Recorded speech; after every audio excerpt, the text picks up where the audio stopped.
Kami mengucap syukur untuk kesempatan yang Tuhan anugerahkan kembali kepada kami. Pagi ini kami akan bersama-sama di dalam ibadah ini untuk meneduhkan hati dan pikiran kami dan merefleksikan semua karya Allah di dalam hidup kami dalam satu minggu ini secara khusus. Kiranya Tuhan terus meneliti hidup kami, hati, pikiran, dan perilaku kami. Dan biarlah Tuhan terus semakin mengkuduskan kami dan melayakkan kami untuk kami menjadi orang-orang yang boleh berkenan dan dipakai menjadi agen perubahan di dalam zaman ini. Kami membutuhkan belas kasihan Tuhan, kami membutuhkan kekuatan daripada Tuhan, dan kami membutuhkan kehadiran dan penyertaan dan kuasa daripada Tuhan. Terus ada dan tinggal bersama hidup dan pelayanan kami. Terpujilah Engkau. Kami menyerahkan pemberitaan firman Tuhan pagi ini. Kiranya Tuhan juga menolong kami kembali. Kami juga berdoa Tuhan saat ini dalam kesempatan ini untuk setiap kami, supaya diberi hikmat oleh Tuhan untuk boleh mengerti firman-Mu dan boleh benar-benar punya hati yang penuh ketundukan kepada firman Tuhan, dan kami diarahkan di dalam kebenaran itu, supaya hidup kami terus bertumbuh di dalam mengasihi Tuhan, dan hidup kami berimplikasi besar kepada kehidupan lingkungan yang Tuhan percayakan kepada kami, di mana kami hidup dan tinggal di dalamnya. Terpujilah Engkau, di dalam nama-Mu kami menyerahkan pemberitaan ini. Amin. Mari kita membaca bagian firman Tuhan Matius 12 ayat 28. Tetapi jika aku mengusir setan dengan kuasa Roh Allah, maka sesungguhnya kerajaan Allah sudah datang kepadamu. Saudara, kita lihat di dalam terang firman Tuhan sebelum kita membahas lebih jauh tentang bagian teks ini sendiri. Maka kita mencoba melihat pengertian tentang kerajaan Allah atau kerajaan itu sendiri. Kalau kita meneliti seluruh dan menelusuri bagian Alkitab, maka Tuhan Yesus sengaja tidak memberi, tidak pernah mendefinisikan secara gamblang apa yang dimaksudkan dengan kerajaan Allah. Tetapi ketika dia diberhadapkan dengan seorang yang bernama Pontius Pilatus, sebagai jawaban ketika dia tuduh sebagai seorang pemberontak, Tuhan menjawabnya dengan cermat dan menyatakan maksudnya, bukan untuk memiliki daerah kekuasaan yang bersifat duniawi semacam ini atau bersifat fana di dunia ini. Tidak demikian, saudara. Dia mengatakan kerajaanku bukan dari dunia ini.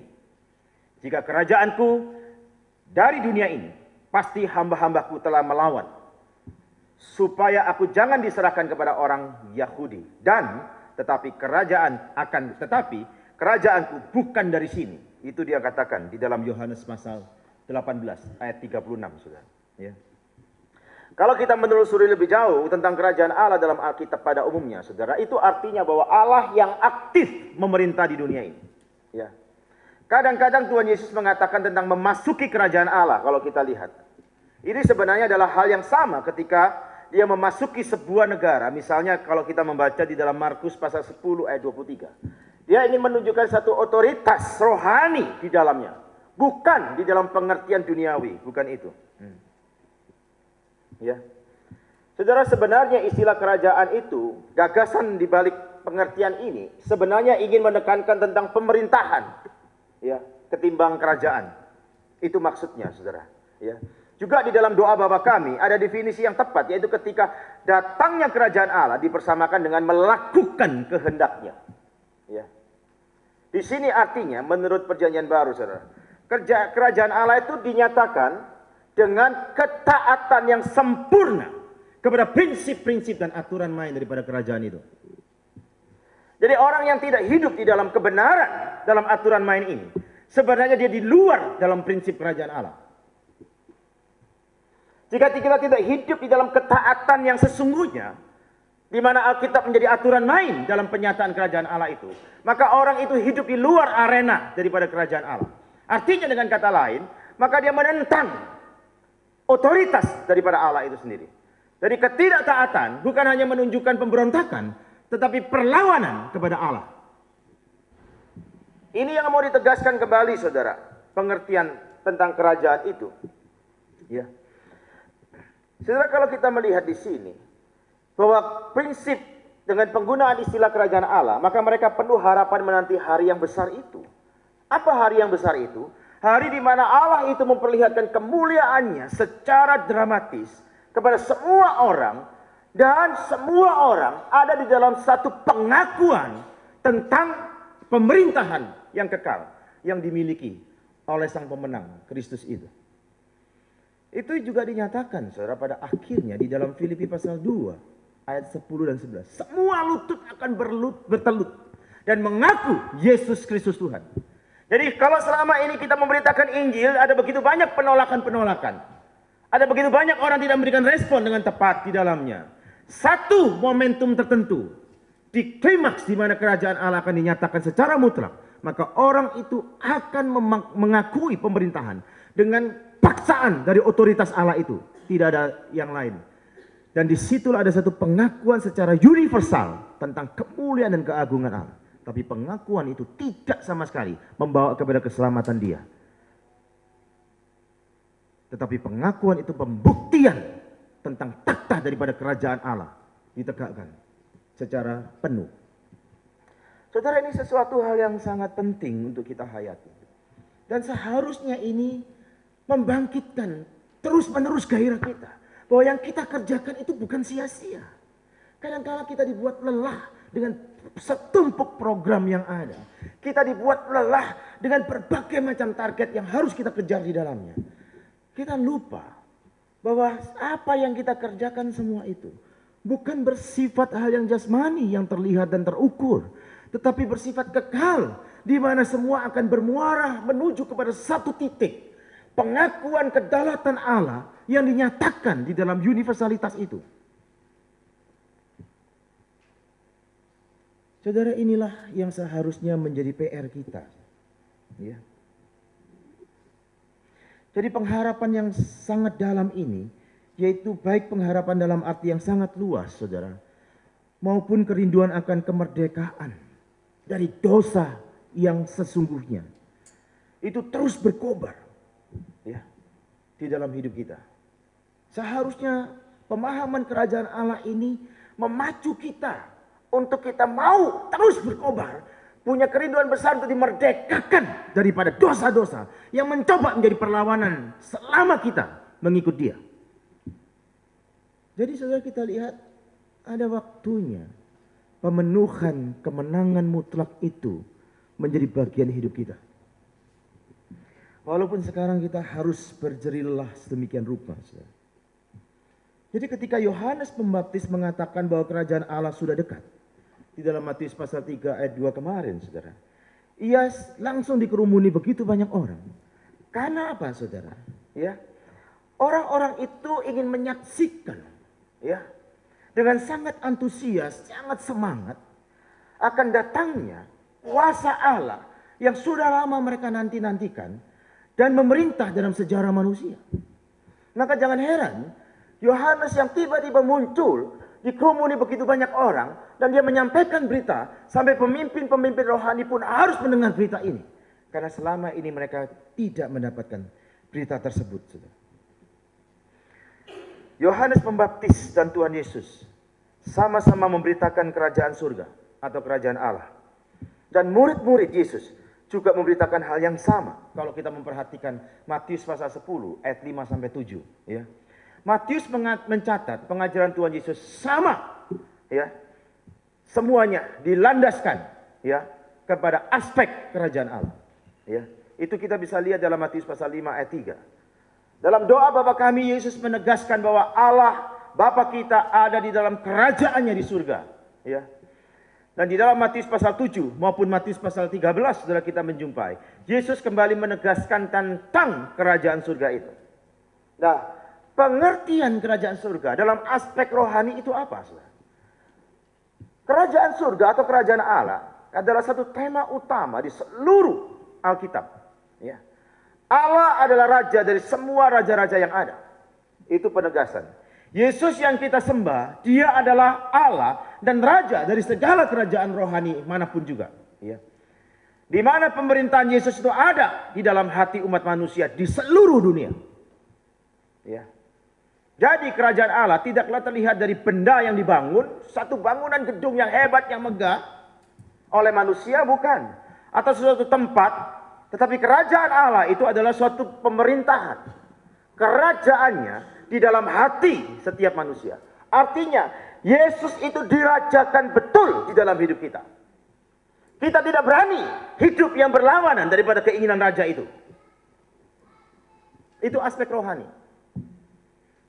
Jadi kalau kita bergerak, mengambil keputusan, melangkah di luar daripada koridor kehendak Allah, maka engkau sama sekali tidak memberikan tempat kepada kerajaan daripada Kristus.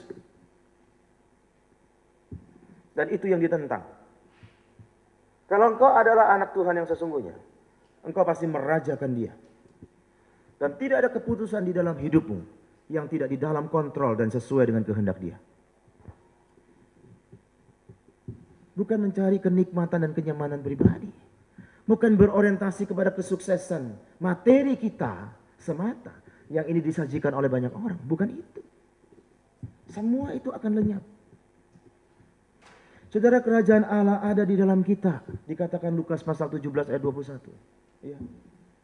Tuhan Yesus memang tidak memerintah secara de jure maupun de facto.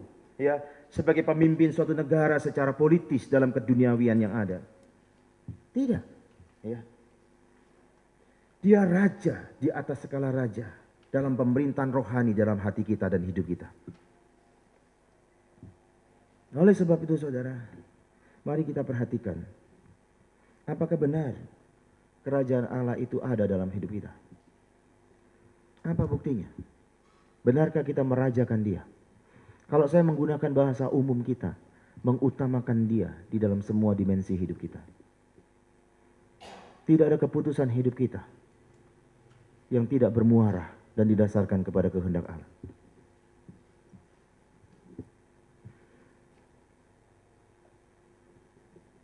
Hardinya Yesus sebagai manusia memang tidak membawa kuasa duniawi.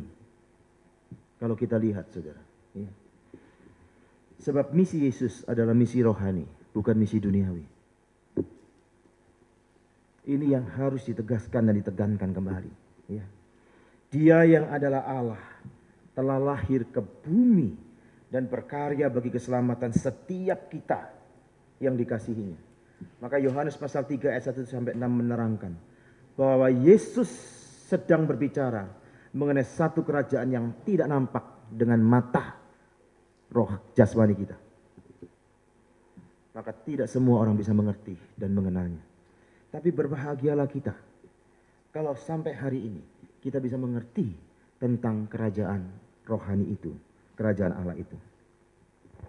Saudara, mari kita lihat setelah kebangkitannya, kita juga bisa lihat Yesus ternyata masih menempatkan kerajaan Allah sebagai topik utama. Itu kita bisa baca dalam Kisah Rasul pasal 1 ayat 3. Jadi nampaknya saudara, ini sesuatu hal yang prioritas di dalam kehidupan orang percaya. Selanjutnya para murid Tuhan Yesus meneruskan dalam kegiatan pekabaran Injil mereka. Kerajaan Allah tetap menjadi topik utama. Kita membaca Kisah Rasul pasal 8 ayat 11 sampai 12. Kita juga membaca Kisah Rasul pasal 19 ayat 6 sampai dengan 8. Itu semua topik berbicara tentang kerajaan Allah. Pertanyaannya bagi kita, kerajaan Allah yang kini dan yang akan datang itu yang bagaimana? Khotbah pertama yang disampaikan Tuhan Yesus, dia menggunakan kata-kata serupa yang dipakai oleh Yohanes Pembaptis. Sama, ya. Tetapi saudara, kalau kita meneliti Markus, ya, Tuhan Yesus mengawali pemberitaannya tentang kerajaan Allah dengan kalimat sudah dekat, yang sudah dekat. Kerajaan Allah yang sudah dekat dengan kata-kata waktunya telah genap. Itu versi daripada Markus, pengertian sudah dekat tersebut, ya. Jadi berita mengenai penggenapan semacam ini tentang kerajaan Allah itu digemakan begitu kuat di dalam kitab-kitab Injil, saudara, ya.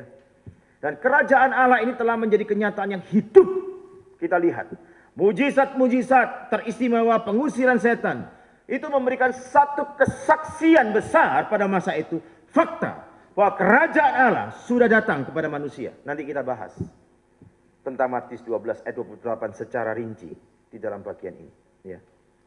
Khotbahnya ya, yang disampaikan oleh Tuhan sendiri dengan otoritas yang sangat unik, itu memberikan bukti bahwa kerajaannya sudah datang.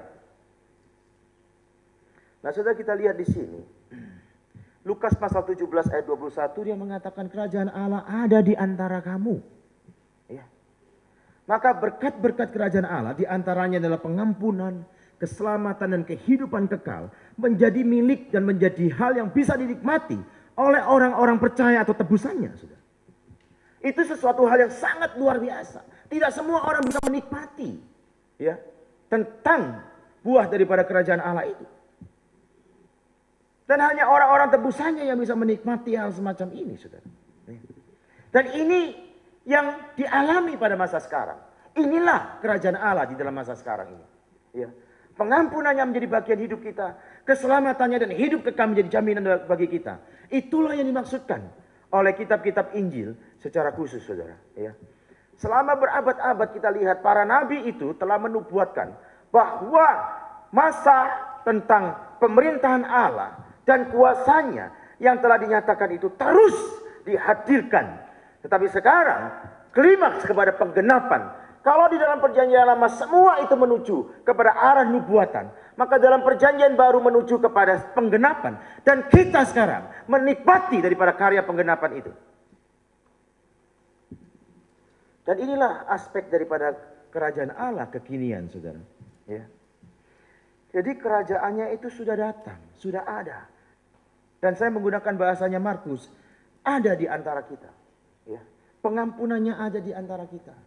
Jaminan keselamatan diberikan kepada kita. Hidup yang kekal menjadi bagian hidup kita. Saudara. Benih itu sudah ditabur dan akan bertumbuh sampai puncak masa panen.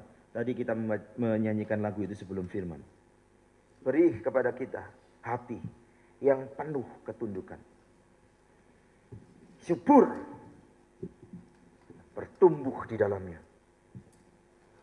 Saudara, mari kita melihat di dalam konteks ini. Ya.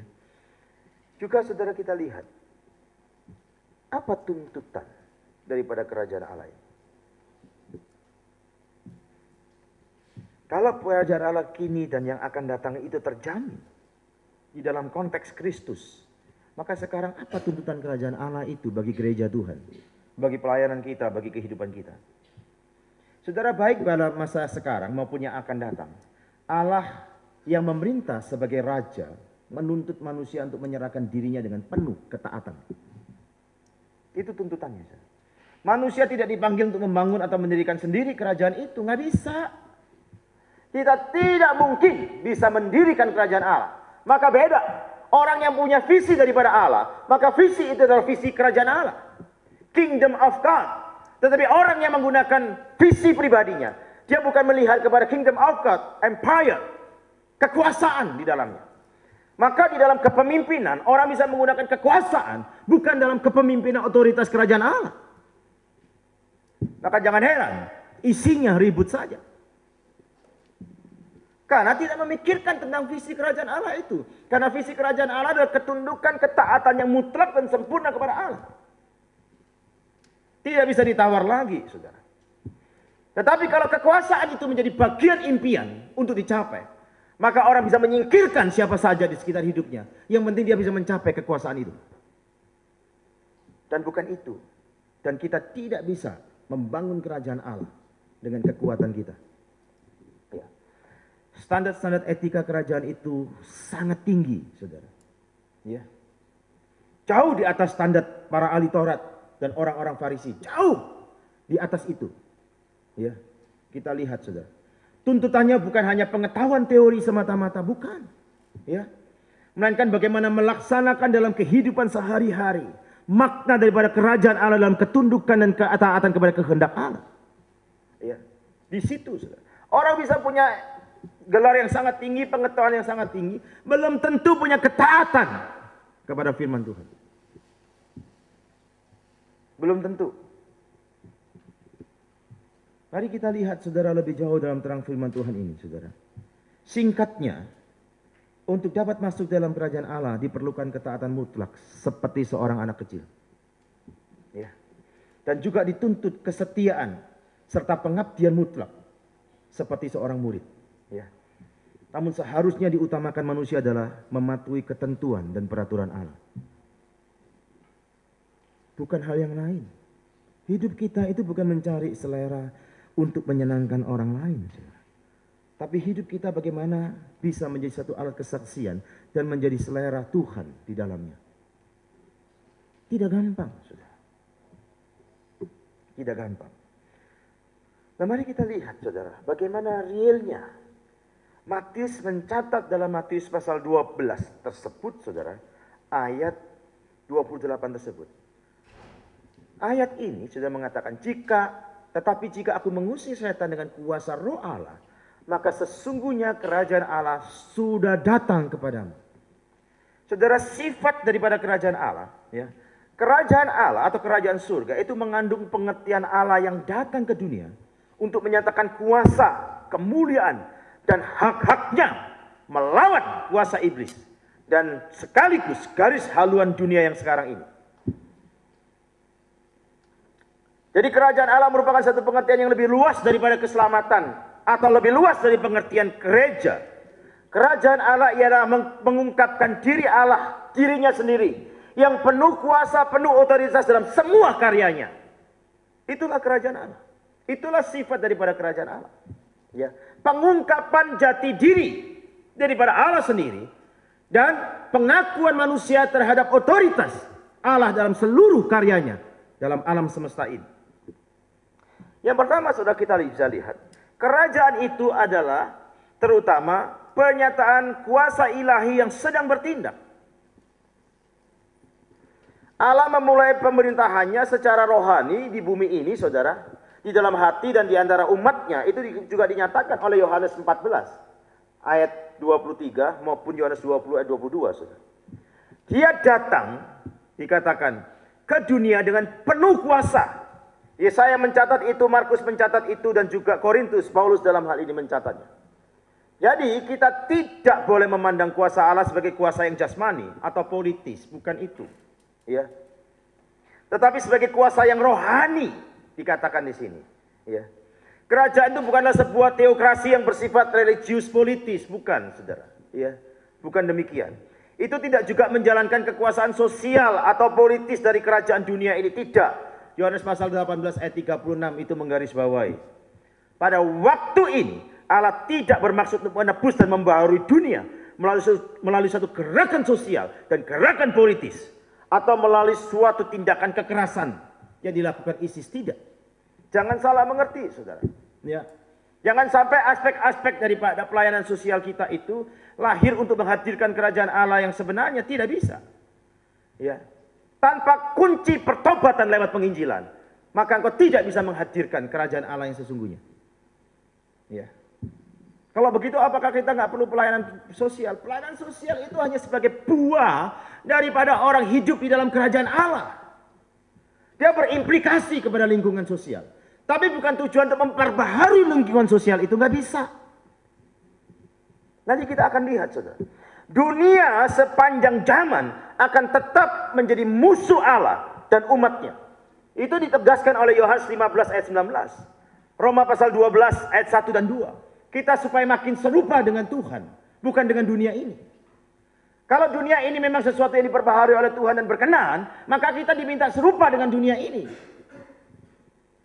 Itu tidak, saudara. Ya. Yakobus pasal 4 ayat 4 juga menggarisbawahi itu. 1 Yohanes pasal 2 ayat 15 dan seterusnya. Kita lihat itu. Pemerintahan Allah dalam bentuk hukuman langsung dan kekerasan hanya akan terjadi pada akhir zaman. Itu dikemukakan oleh Wahyu 19 ayat 11 sampai 21. Akan datang waktunya. Ya. Yang kedua kita lihat, karena Allah menyatakan diri dengan kuasa, ya. Dunia memasuki suatu keadaan krisis, saudara. Kita lihat. Pernyataan kuasa Allah memenuhi kerajaan iblis dengan ketakutan. Bacaan kita tadi lihat. Juga Matius pasal 4 ayat 3 sampai 9 dalam pencobaan di padang gurun kita bisa lihat. Ya. Juga Matius pasal 12 ayat 29. Mari kita baca sebentar.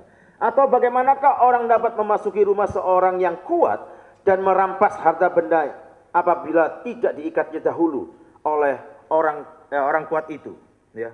sesudah diikatnya, barulah dapat ia merampok rumah itu. Ya. Jadi yang mendirikan kerajaan Allah itu Allah sendiri. Siapa yang bisa mengikatnya? Nggak bisa.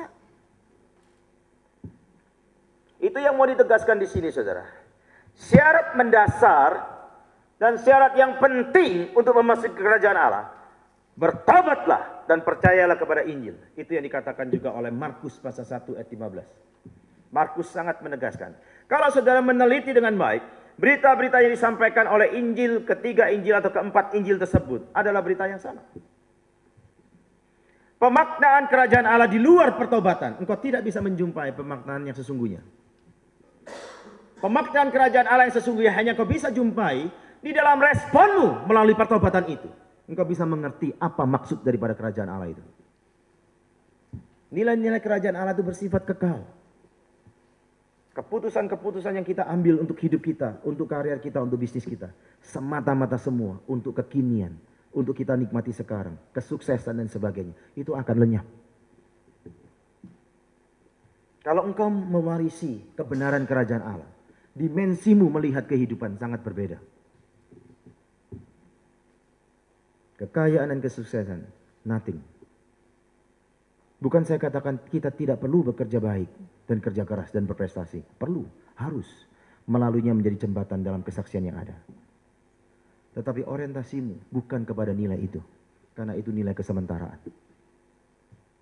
Kenapa banyak hamba-hamba Tuhan dalam misionari-misionari yang lama memberikan hidupnya totalitas demikian rupa.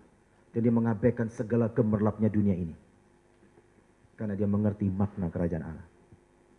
Seorang hamba Tuhan modern, saudara, yang memaknai kerajaan Allah dengan tepat. Ya, dia menulis satu buku yang sangat terkenal, Purpose Driven Life. Siapa orangnya? Rick Warren. Di semua gemerlap kehidupan negaranya yang namanya Amerika, tiba-tiba bukunya memberikan pemasukan yang besar dan dia menjadi orang kaya mendadak.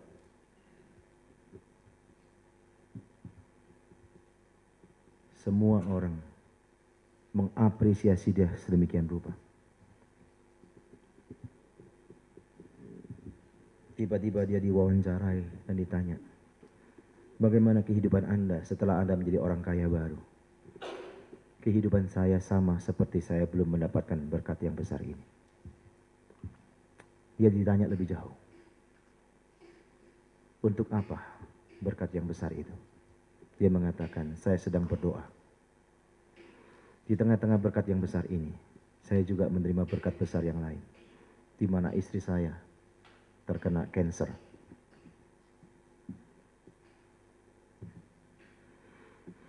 Dan setelah hasil daripada pergumulan saya tentang berkat besar ini, akhirnya kami mengambil keputusan untuk mempersembahkan seluruh pendapatan tersebut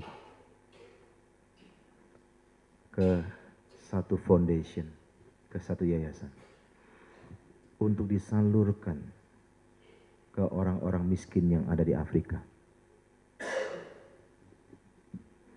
Sebelum itu dilaksanakan, saya meminta gereja di mana saya pernah ada dan tinggal dan melayani, yang pernah menggaji saya minta mereka mengeluarkan semua catatan gaji saya selama ini. Dan saya kembalikan gaji itu. Dia sama sekali tidak satu peser pun dia pakai untuk dirinya dan keluarganya. Walaupun dia mendapatkan puluhan juta dolar US. Kenapa dia berani mengambil keputusan demikian? Karena dia mengerti makna kerajaan Allah. Pada waktu dia diundang di Indonesia, saya dapat undangan, Pak bisa hadir. Padahal saudara tahu, untuk ketemu dia saja, itu makan siang saja bersama dia, orang harus mengeluarkan puluhan juta. Puluhan juta.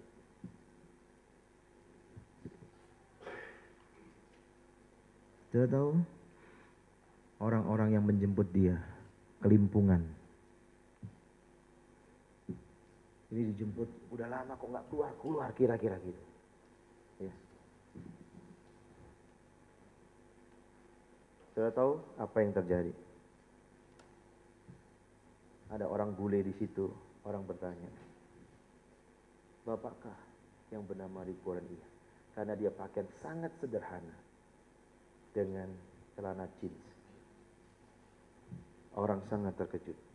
Dia seorang hamba Tuhan besar yang begitu kaya, tapi hidup di dalam kesederhanaan sedemikian rupa.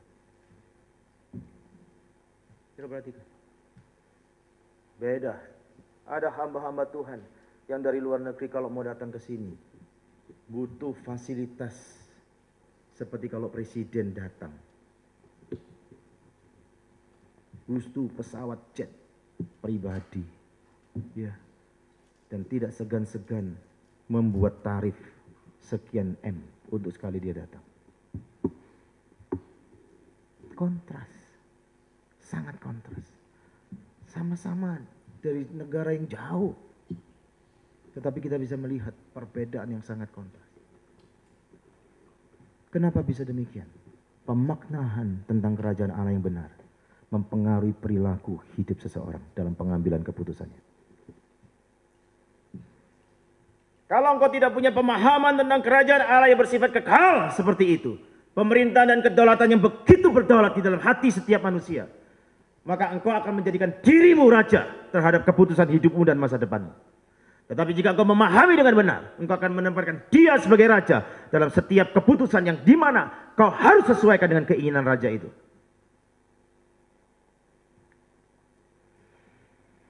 Sudah kita lihat poin yang ketiga.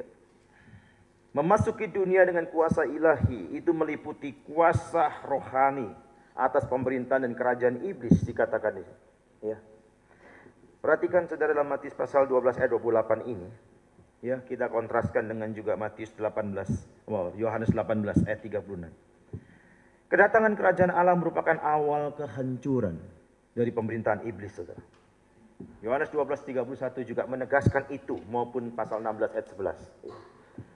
Kerajaan Allah, kedatangan kerajaan Allah merupakan awal kehancuran iblis dan sekaligus pembebasan manusia, seluruh umat manusia dari kuasa setan. Itu juga dinyatakan dalam Markus 1 ayat 34-39, pasal 3 ayat 14 dan 15 dan seterusnya. Dan juga pembebasan dari dosa dikatakan oleh Roma pasal 6 ayat 1 sampai 23. Ditegaskan, saudara, ya, tentang hal ini. Itu awal kehancuran, ya, kita lihat. Ya. Juga kuasa untuk mengadakan mujizat dan penyembuhan orang sakit kita lihat di situ. Ya. Saudara, kalau kita memasuki dunia dengan kuasa ilahi, kita lihat. Ya. Di situ ada kuasa rohani atas pemerintahan dan kerajaan iblis. Di situ ada kuasa untuk mengadakan mujizat dan menyembuhkan orang sakit. Ya. Fenomena ini adalah satu fenomena membawa orang datang untuk mendengar dan punya kesempatan mendengar firman. Coba perhatikan di dalam konteks kisah para rasul. Mujizat-mujizat dibuat dan dihadirkan lewat pelayanan para rasul. Bukan tujuan untuk kepentingan mujizat itu, bukan. Tapi untuk kepentingan kesempatan orang untuk mendengarkan pemberitaan Injil yang dilakukan oleh para rasul. Saudara perhatikan, ini yang menjadi kuncinya. Supaya orang menangkap kerajaan Allah itu. Ya. Tidak terjadi pengkultusan kepada diri para rasul. Walaupun ada dan keinginan itu ada. Kalau kita baca kisah para rasul, orang-orang ingin mengkultuskan Paulus dan Silas. Tapi ditolak oleh Paulus. Karena esensi di dalam pemberitaan. Bukan dirinya, tapi kerajaan Allah itu. Hamba-hamba Tuhan yang mencoba meninggikan diri adalah tidak bisa memaknai tentang kerajaan Allah yang sesungguhnya. Karena kerajaan Allah yang sesungguhnya adalah Allah itu sendiri. Bukan dirinya. Siapakah kita, saudara? Kalau Tuhan pakai kita pelayanan berhasil, kalau Tuhan pakai kita dalam karier berhasil, siapa kita, saudara? Ya.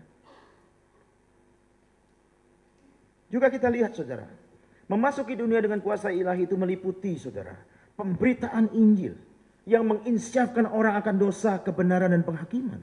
Itu juga dinyatakan dalam pasal 11 ayat 5, Yohanes 16 ayat 8 sampai dengan 11. Juga kisah Rasul pasal 4 ayat 33 menggarisbawahi atau menegaskan itu. Ya. Jadi memasuki dunia dengan kuasa ilahi itu sudah kita lihat. Perkara-perkara dosa dibongkar, kehancuran iblis Pemberontakan iblis yang terjadi ditaklukkan sedemikian rupa. Seperti yang dilakukan oleh Yesus di dalam pelayanan. Matius pasal 12 ayat 28 ini. Saudara pikir bahwa setan tidak bekerja sampai sekarang? Dia bekerja sampai sekarang. Itu ada seorang jemaat reform, saudara. Ya, sekarang dia pindah ke kota lain. Dan di kota itu tidak ada gereja reform tersebut. Dia mengalami gangguan. Dia mula-mula ragu ada atau tidak setan itu. Sejak kecil orang tua sudah dicekokin sama orang tuanya. Cita-cita yang serem-serem. Saya sama Chandra melakukan pelayanan itu. Dan ibu itu menceritakan bagaimana pintu rumahnya yang tidak ada kunci. Dan memang mertuanya dan anaknya tidak memberikan kunci untuk pintu itu. Apa yang terjadi? Pintu itu tertutup dalam kondisi terkunci. Dia diganggu terus. Pada waktu lihat TV, ada 3 bayangan di sekitar samping TV itu, di dinding. Dia pikir itu pantulan. Biasa kan? Rasionalitasnya kan dikedepankan untuk kontrol. Ada kaca kena pantul dari TV dan sebagainya. Dia coba analisa, ternyata tidak. Terus begitu. Suara, macam-macam yang terjadi. Air agak lucu. Itu disemprotkan dari atas genteng. Tapi kalau dari sisi sebelah kiri itu masuk akal karena tetangga. Kalau dari sisi dia, mana mungkin? Kenapa? Itu posisi rumahnya, itu persis ini rumah dia sendiri.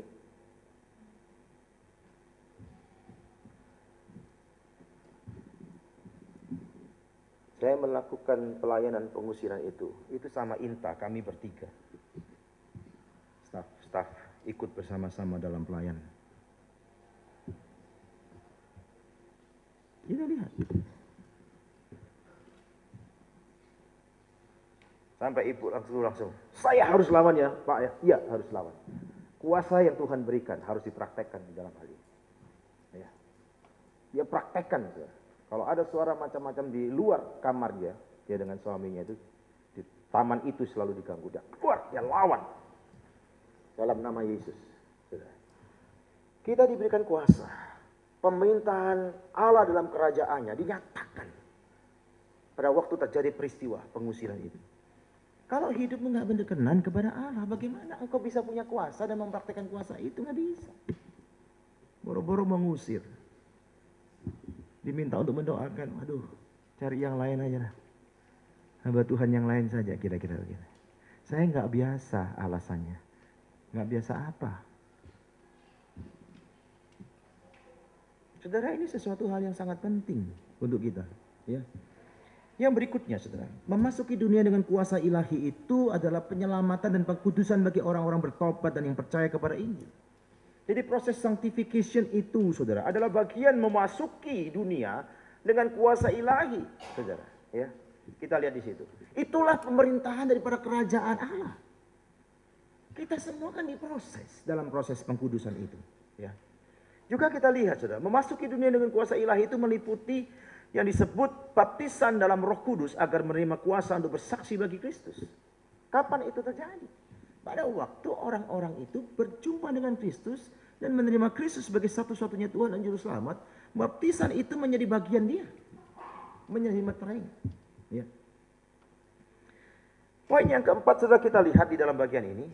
Bukti yang perlu bahwa seorang itu sedang mengalami kerajaan Allah ialah kehidupan yang penuh dengan kebenaran, kehidupan yang dipenuhi dengan damai sejahtera, dan kehidupan yang dipenuhi dengan sukacita oleh Roh Kudus. Ya. Bukan berarti bahwa hidupnya tidak ada masalah, bukan berarti bahwa hidupnya itu tidak berjumpa dengan persoalan-persoalan problematika yang sedemikian rupa. Mungkin sangat berat dia bisa hadapi, karena dia meyakini akan pemerintahan kerajaan Allah yang kekal yang berdaulat dalam hidup dia. Ya. Sukacita yang dimilikinya akibat dia menjalankan prinsip-prinsip damai sejahtera Allah. Dia tidak mau dirugikan dengan hadirnya persoalan-persoalan dalam hidupnya. Saudara, kadang-kadang kita itu kalau masuk tol, ambil tiket bayar tiket, mengucapkan terima kasih. Kalau nggak dibalas rasanya, apalagi kalau orang tuh memberikan senyum yang sewot begitu, rasanya kita ini kesel banget. Lu siapa sih kira-kira begitu ya? Saudara, kenapa sukacita kita mau direbut? Itu kan kekurang arifan. Saudara. Kenapa? Orang mau kasih senyum balik atau tidak, jangan sampai sukacitamu direbut oleh dia. Dihilangkan, jadi tawar hati, keliru. Orang mau A, B, C terserah lah. Ya, yang penting aku hidup di dalam prinsip kerajaan Allah itu, dalam kebenarannya. Ya, ini sesuatu hal yang sangat penting, saudara. Ya, untuk kita kembali melihat. Ya, ini bukti seorang yang sedang mengalami kerajaan Allah dalam kehidupannya dipenuhi dengan kebenaran. Ya, dipenuhi dengan damai sejahtera, dipenuhi dengan sukacita oleh Roh Kudus. Ya. Kerinduan dia hanya untuk mencari firman. Saudara, maaf saya katakan, ada alumni-alumni yang kalau PA tidak serius. Dia memberikan tempat kepada HP-nya untuk mengganggu dia terus-menerus. Saya bilang, ngapain kamu datang PA kalau begitu? Kau tidak bisa tinggalkan waktu kerjamu 2 jam. Yang atur berkat itu datang, yang atur kerjaan itu bisa jalan dengan baik, itu Tuhan.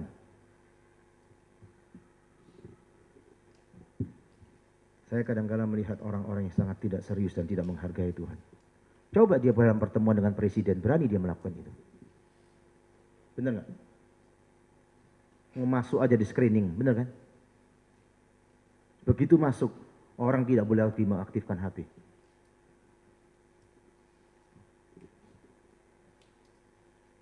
Tapi saya seringkali menjumpai orang-orang yang hanya PA 1-2 jam, kebaktian 1-2 jam. Dia tidak bisa tahan dengan HP-nya. Padahal ini menjadi alat yang efektif untuk kita bisa berkomunikasi. Tetapi bisa menjadi penghalang besar untuk kita. Karena kita tidak punya kebiasaan yang baik di dalam hal ini. Kalau HP bunyi bagi saya, mungkin saja lupa, benar nggak? Itu masih wajar. Tapi kalau sudah terima HP, itu sudah lain lagi.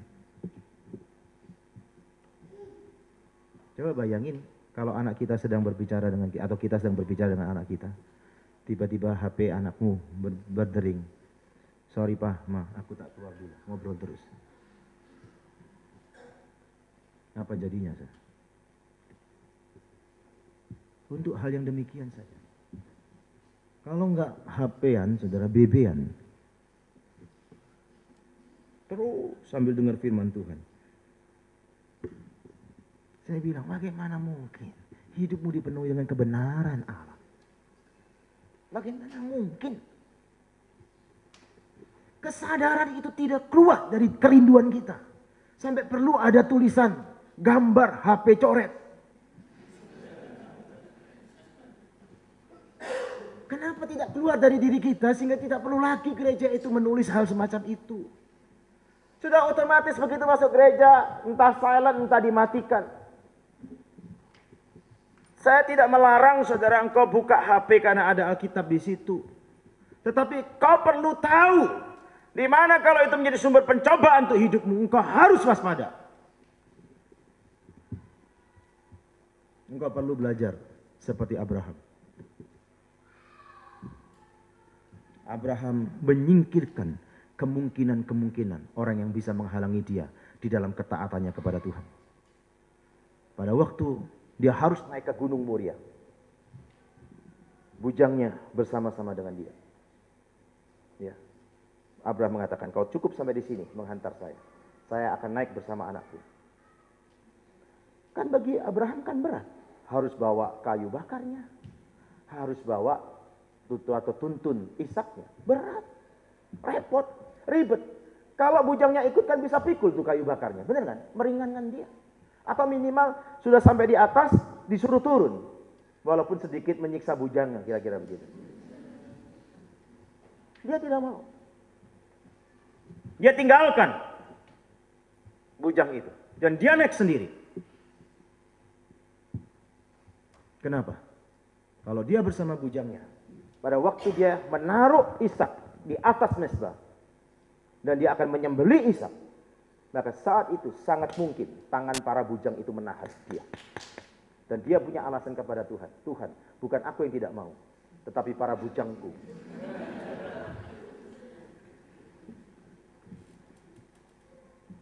Abraham tahu ada kemungkinan orang ini menghalangi ketaatannya. Dia singkirkan dalam hidupnya. Kalau kita menciptakan begitu banyak penghalang, supaya kita bisa berargumentasi dengan Tuhan. Keculasan hati kita. Bagaimana mungkin kau mengalami kebenaran Allah dalam kerajaannya? Kalau demikian sikap kita kepada firman Tuhan. Ya, engkau tidak mungkin bisa. Ya. Engkau hanya begitu-begitu saja hidup. Yang kelima sudah kita lihat, kerajaan Allah itu mempunyai aspek yang berhubungan dengan masa kini dan masa yang akan datang. Ya, kerajaan itu merupakan suatu kenyataan yang sekarang di dalam dunia ini, saudara. Namun pemerintahan dan kuasa Allah itu belum benar-benar diwujudkan secara mutlak. Pekerjaan dan pengaruh setan, ya, serta orang-orang fasik, ya, akan terus berlangsung hingga akhir zaman. Jangan heran kalau kita digoda, dicobai, ya. Bahkan orang-orang terdekat kita sekalipun, saudara. Ya, jangan heran, saudara. Ini satu proses menuju satu kemenangan mutlak kerajaan Allah itu akan diwujudkan. Karena penggenapan kerajaan Allah pada akhirnya akan datang ketika Kristus menang secara mutlak atas segala semua kejahatan dan perlawanan serta penyerahan yang akan terjadi, ya, dari pihak musuh. Nah, kerajaan itu kepada Allah, kita lihat. Allah atau Kristus akhirnya menyerahkan itu kepada Bapaknya setelah dia mengalami kemenangan secara mutlak pada akhir zaman nanti. Ada waktunya. Kita sedang ada di dalam arena pertandingan. Ada satu film apa itu ya? Harry pernah tonton juga ya. Kan pertarungan itu ya kan? Satu arena, apa ya judulnya saya lupa ya. Ada yang ingat? Oh, Esther dan Vici pernah nonton juga seingat saya. Apa? Oh ya, Under Game. Satu pertarungan yang sedemikian rupa, ya, yang terjadi, ya. Saudara, kita itu seperti itu, ada di dalam satu arena pertarungan yang hebat di dalam dunia ini. Arenanya terlalu luas, dan setiap sisi daripada arena itu menjadi satu serangan setan yang bisa membawa kepada kehancuran kita. Kalau kita tidak waspada, siap-siap kita menjadi bulan-bulanan. Kalau kita tidak waspada dengan ketekunan doa kita, kesungguhan ketaatan kita kepada firman, kita sangat mudah jatuh, tumbang. Mari kita lihat apa peranan orang percaya dalam kerajaan itu, saudara. Di dalam perjanjian baru, saudara, itu memberikan banyak keterangan tentang peranan orang percaya dalam kerajaan Allah. Ya, kita lihat. Orang percaya bertanggung jawab untuk senantiasa mencari kerajaan Allah dalam manifestasinya. Ya. Jadi mereka hendaknya lapar dan dahaga akan kehadiran kuasa Allah. Baik dalam kehidupan mereka sendiri maupun di kalangan persekutuan Kristen yang terjadi. Di dalam pesawat tiba-tiba saya berpikir tentang Papua. Sepanjang penerbangan itu saya menangis.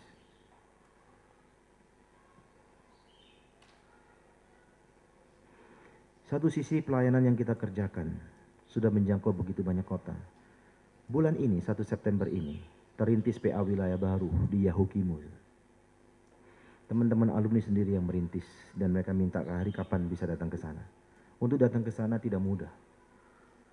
Harus melalui daerah front pertempuran, bukan? Tidak mudah. Saya katakan berdoalah. Saya juga akan berdoa. Karena bisa store nyowo ke sana, saudara. Tapi mereka perlu dikunjungi, dikuatkan oleh firman. Tapi siapa orang yang mau ke sana? Padahal daerah itu sangat berbahaya. Merauke sudah dirintis PA wilayah juga oleh alumni yang lain. Kita lihat terjadi gerakan orang untuk kembali mengasihi Tuhan dengan belajar firman Tuhan dan mentaati firman itu. Di atas pesawat itu saya, Tuhan, pelayanan yang Tuhan kerjakan di Papua sejauh ini. Saya persis 10 tahun ini melayani Papua. Berkantas Jatim mendampingi Papua sudah masuk tahun ke-8. Kita akan masuk tahun ke-9.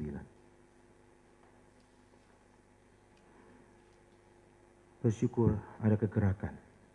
Tapi saudara tahu, kegerakan kita sangat berbeda jauh dengan kelompok lain. Saya kadangkala sudah harus menjerit di hadapan Tuhan. Minta kekuatan ekstra untuk bisa mengerjakan lebih lagi. Kalau tidak ada orang yang mau, saya akan mau terus. Saya berteriak kepada Tuhan, tapi berikan kesanggupan Tuhan. Berikan kemampuanmu untuk aku bisa mengerjakan. Walaupun tidak mudah, saya hanya terus berdoa kepada Tuhan supaya kekuatan ekstra itu dihadirkan, supaya bisa maksimum mengerjakan ini. Tidak mudah. Itu yang sering kali saya nangis bukan karena cengeng, karena ingin bekerja lebih keras lagi. Karena bertambah umur, beda, semangatnya tetap ada, tapi dibatasi dengan usia. Saya tidak mau menyerah dengan usia. Ya, walaupun pada akhirnya saya akan mati. Yang berikutnya saudara kita lihat peranan orang percaya dalam kerajaan itu yang kedua. Dalam Matius 11 ayat 12 Yesus memberikan keterangan tambahan mengenai sifat umum kerajaan Allah. Di situ Yesus menyatakan bahwa kerajaan surga hanya dapat direbut oleh orang yang kuat, yang sungguh-sungguh mau melepaskan diri dari perbuatan dosa umat manusia, ya, untuk berbalik kepada Kristus. Saudara perhatikan di sini. Ya, meskipun pengorbanannya yang diminta itu besar, orang seperti itu dengan giat mencari kerajaan itu dalam segenap kuasanya. Perhatikan. Dengan kata lain saudara, kalau kita boleh mengatakan, mengalami kerajaan surga dengan semua berkatnya menuntut usaha yang sungguh-sungguh, pengerahan tenaga yang terus-menerus, perjuangan yang tidak pernah habis, disertai sungguh kehendak yang kuat untuk melawan setan, dosa, dan seluruh kegerakan yang menghambat hadirnya kerajaan Allah. Tidak mudah. Apa yang kau miliki dan yang terbaik, beranikah kau persembahkan untuk terwujudnya kerajaan Allah itu?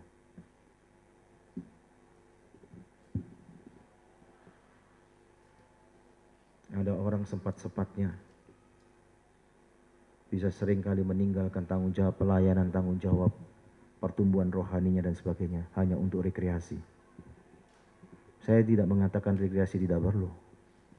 Tetapi kalau kau terlalu sering meninggalkan hal-hal begitu, itu tanda engkau tidak punya kerinduan yang besar. Saya sebagai manusia yang normal pingin punya acara-acara dengan anak-anak saya, saudara. Tapi itu terlalu sulit untuk diadakan. Hanya mengejar semua kesempatan. Karena semua gerak yang sedang terjadi di Republik Indonesia ini, ada gerak di mana masa post-Christian era akan melanda bangsa ini. Kalau kita tidak kerjakan dengan baik, maka kita masuk situasi itu. Akan lebih sulit menarik orang untuk hal-hal yang rohani. Sekarang mengajak remaja pemuda, siswa mahasiswa untuk hal-hal rohani sudah begitu membutuhkan perjuangan yang keras. Dan itu sulit. Kalau kita tidak butuh benar, kekuatan dan energi dari Allah diberikan kepada kita. Ketekunan untuk menggarap terus, maka kita tidak sanggup. Kerajaan Allah bukan bagi mereka yang jarang berdoa, saudara, atau yang berkompromi dengan dunia. Itu yang ketiga, bukan? Ya. Atau yang mengabaikan firman Tuhan, bukan? Dan hampir tidak mempunyai kelaparan rohani, bukan itu. Kerajaan Allah akan menggelora hati, berkobar hati. Rasa haus dan lapar akan terus. Ya. PA itu sungguh ditunggu. Kapan saja. Orang alumni yang sudah dalam kondisi yang rohani yang merosot luar biasa, nggak punya gairah sama sekali untuk baca Alkitab. Padahal dulunya sangat berkobar hatinya. Tapi begitu diajak PA di kotanya, mulai dirintis, mulai terjadi kegerakan hidupnya kembali, dipulihkan. Coba perhatikan. Ini menjadi PR bagi kita. Kerajaan itu adalah baik bagi pria seperti Yusuf, saudara, kita lihat. Ya, Nathan dan sebagainya kita lihat. Petrus, Yohanes, kita bisa melihat. Nah, saudara, mari kita lihat dalam bagian terakhir yang seperti kemarin saya katakan, ya, bahwa bahaya besar yang sedang terjadi, saudara. Ya, kalau kita tidak mewaspadai hal-hal ini, saudara. Bahaya pelayanan, baik gereja-gereja maupun pelayanan yayasan-yayasan Kristen ke depan, ada 3 hal, saudara. Ya. Yang pertama, rutinisme, yaitu gereja maupun pelayanan yang tidak mau keluar dari zona nyaman. Ya, cuman itu saja. Takut melakukan sesuatu. Ya. Yang kedua, formalisme gereja.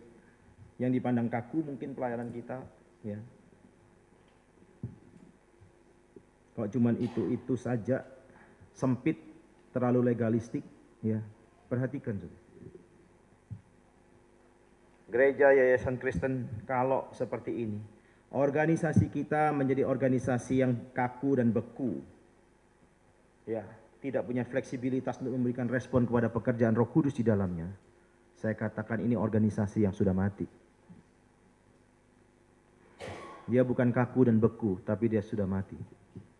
Ada secara eksistensi, ya, keberadaannya secara organisasi, tetapi secara esensi di hadapan Allah sudah tidak ada.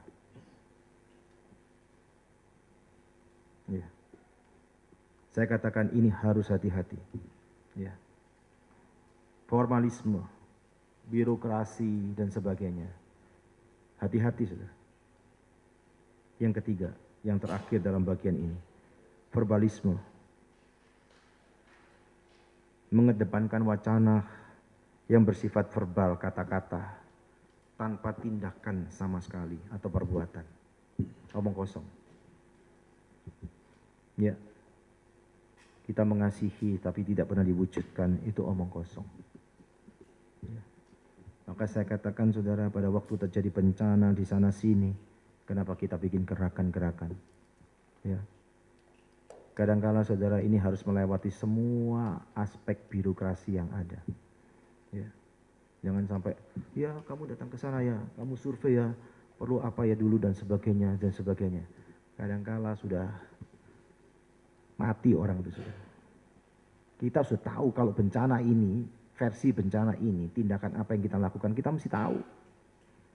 Kalau banjir apa, kalau gunung meletus apa, itu sudah tahu. Bukan tanya dulu, survei dulu, mati orang di sana sudah terlalu banyak korban. Bawa saja, sambil bawa, memberikan pertolongan, langsung infokan berikutnya, pertolongan berikutnya, terus datang. Semua kota digerakkan, terjadi kolaborasi, jadi satu kesaksian.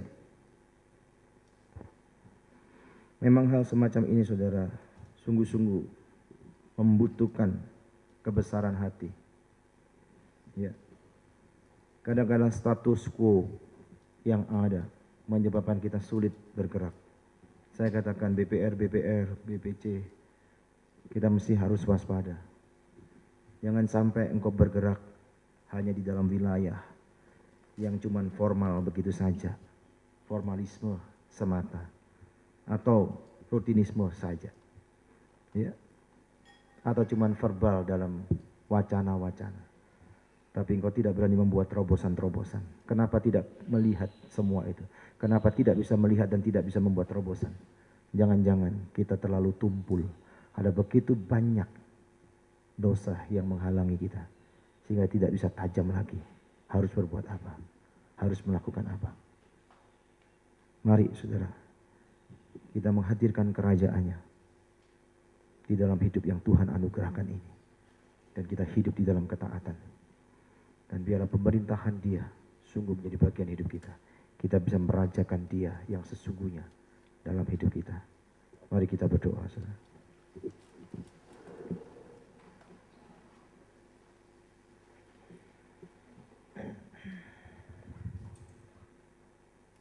Masing-masing kita mengambil waktu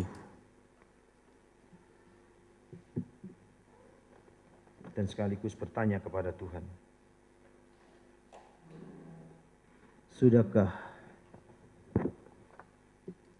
menempatkan Dia menjadi Raja yang sesungguhnya?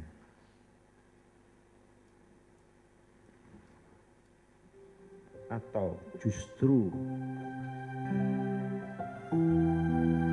dirimu yang menjadi Raja dan kau memerintah seenak hidupmu, dan kau meminta semau hatimu?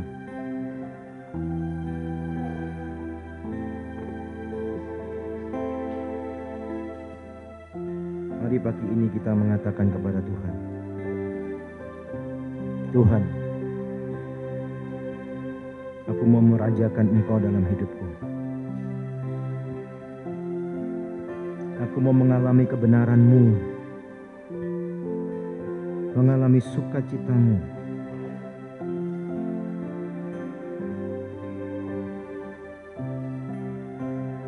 Apa yang menghalangi hidupku untuk merajakan Engkau? Biarlah pagi ini aku mau datang kepadamu. Inilah aku, Tuhan. Aku mau menanggalkan jika hak-hak itu menghalangi aku untuk bisa merajakan Engkau. Aku mau kehilangan hak itu, karena aku tidak mau kehilangan kerajaan-Mu yang sesungguhnya.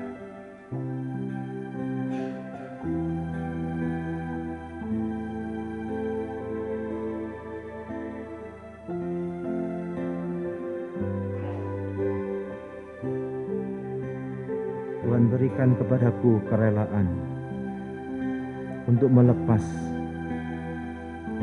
hal-hal yang menghalangi kerajaan-Mu diwujudkan, baik dalam hidup pribadi, keluarga, pekerjaan.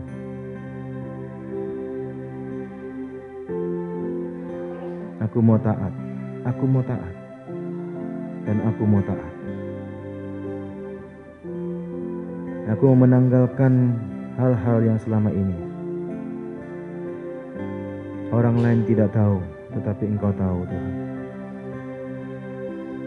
Aku mau menanggalkan